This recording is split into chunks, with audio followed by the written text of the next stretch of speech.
नमस्कार, मैं शालिनी और आप देख रहे हैं दिव्य भारत बीएसएम न्यूज। आइए बढ़ते हैं आज की बड़ी खबर की ओर। पांडाने टोल बूथ पर स्थानीय नागरिकों और किसानों ने विरोध प्रदर्शन किया। स्थानीय वाहनों को टोल में छूट की मांग। खासदार भास्कर भगरे की उपस्थिति में किसानों की बैठक। बीवाणी, नासिक, दिनांक 15। दिव्य भारत बीएसएम न्यूज संवाददाता सुरेश सुराशी।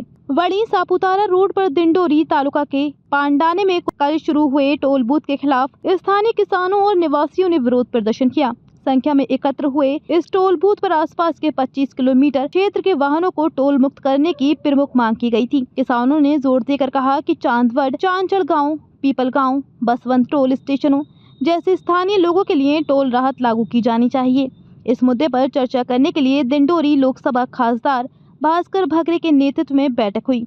इस समय पांडाने टोल के सीओ श्री जादव ने आश्वासन दिया कि स्थानीय निवासियों और किसानों की मांगों पर सकारात्मक विचार किया जाएगा। बैठक में सभापति प्रशांत कड, दत्तात्रेय पाटिल, चिदू पाटिल, आनंद चौधरी, बाला साहेब घड़वाजे, अंबानेर के पूर्व सरपंच संतोष रहरे, पंचायत समिति सदस्य उत्तम जादव, वड़ी पुलिस स्टेशन के एपीआई सुनील पाटिल उपस्थित थे। इस आंदोलन में बड़ी संख्या में किसानों और स्थानीय नागरिकों ने भाग लिया।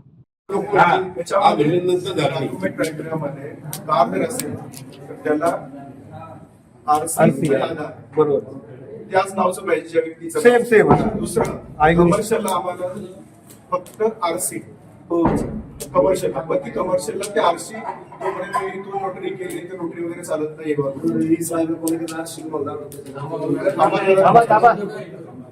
तर आरसी हे डॉक्युमेंट असं आहे की जे ऑलरेडी गव्हर्नमेंट असताना ऑनलाईन कुणी सर्च करू शकतो, 2 मिनिटात कळतं करायचं कमर्शियल।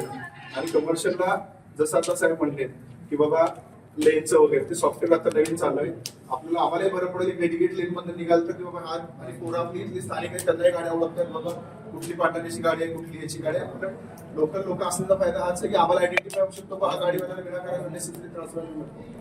आता राहिली गोष्ट सरांनी जे आता मुद्दे सांगितले त्याच्यामध्ये काय आहे की आम्ही जो टोल घेतला त्याचं नोटिफिकेशन किंवा जे आहे त्या स्टँडर्ड नुसार आम्ही टोल घेतोय। त्याच्या व्यतिरिक्त जर स्पेशल काय असेल तर तसं खासदार साहेबांना रिक्वेस्ट करायची आहे, कारण हे ज्यावेळेस टोल घेतो त्याचं अग्रीमेंट होतं त्यानुसार रेट दिलेले असतात। त्याच्यानंतर आम्ही असं सगळ्यांना आपण म्हटलं तर ते डायरेक्टली आम्हाला लगेच गोष्टी करता येणार नाही। म्हणजे वाटलं तर ते अधिकारी असतात तर याच्याबरोबर एक मिटिंग लावा, टीम बोलवून समोर आपले ते 4 लोक आहेत 2 दिवस जाऊन सोमवारी वगैरे आणि त्यानंतर मग समोरासमोर काय होतं। आता ह्याच्यामध्ये जसं आता तुमची मागणी तुम्ही तुमच्या ठिकाणी योग्य असं म्हणत नाही, आम्ही आमच्या ठिकाणी काय होतं एखादा जीआर असतो किंवा एखादा द्यायचं असताना तुम्हाला माहिती असेल समजा एखादा आपल्या टोलवर बोर्ड असतात बघा, पोलीस, आर्मी, ऍम्ब्युलन्स हे काय करतात सरकारी गॅजेट लावतात, ह्या लोकांना तुम्ही दिसलं की सोडायचं, त्याला आम्हाला काय बोलायची गरज नाही पुन्हा। आणि हे जे आपण बोलतोय स्थानिकांचा डिस्काउंट केलं तुम्ही तुमच्या ठिकाणी असं म्हणत तुम्ही चुकीचं आहे, तुम्ही तुमच्या ठिकाणी योग्य आहे।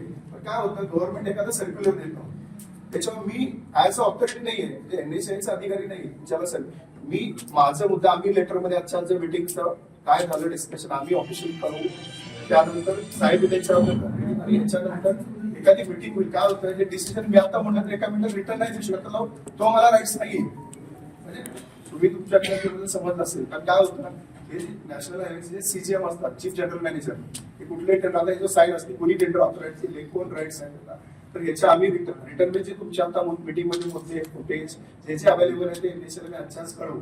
आता आज कुठला वार शुक्रवार, आज हॉलिडे, शनिवार रविवार नॅशनल हायवे बंद असतो, सोमवारी आम्ही फोनवर काय होतं या गोष्टी फोनवर ते व्हॅलिड पकडत होते आणि डॉक्युमेंट तुम्ही कळवा आणि ते नका कळू, आम्ही आजपासून टोल भरणार आहे।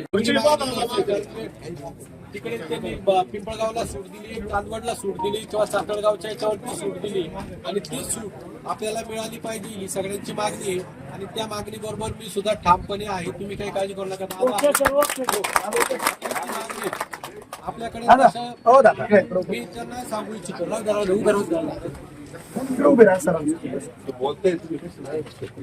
आपल्याकडे फार गाड्या नाहीये, जो बाकी चांदवड, पिंपळगाव या परिसरामध्ये गाड्यांचं प्रमाण फार आहे। आपला आदिवासी तालुका आहे, आदिवासी तालुक्यामध्ये गाड्यांचं प्रमाण फार नाहीये।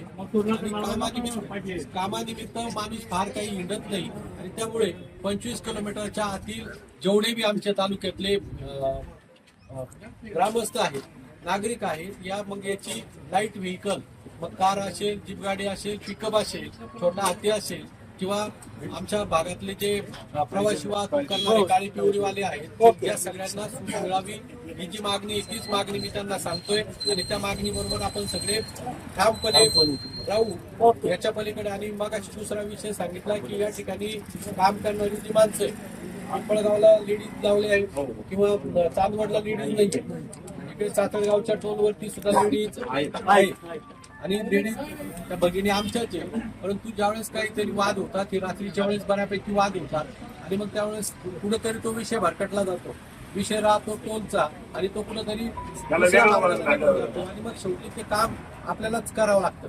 मग याचं मिटव त्याचं मिटव त्याच्यापेक्षा या ठिकाणी जो टोलवरती काम करणारे कामगार आहे ते खुश असले पाहिजे. आणि जर आमच्या माता भगिनींना जर तुम्हाला काम द्यायचंय तर त्या ऑफिस मधलं काम किंवा बाकीचं टोल वसुली सोडून जे बाकीचं काम असेल ते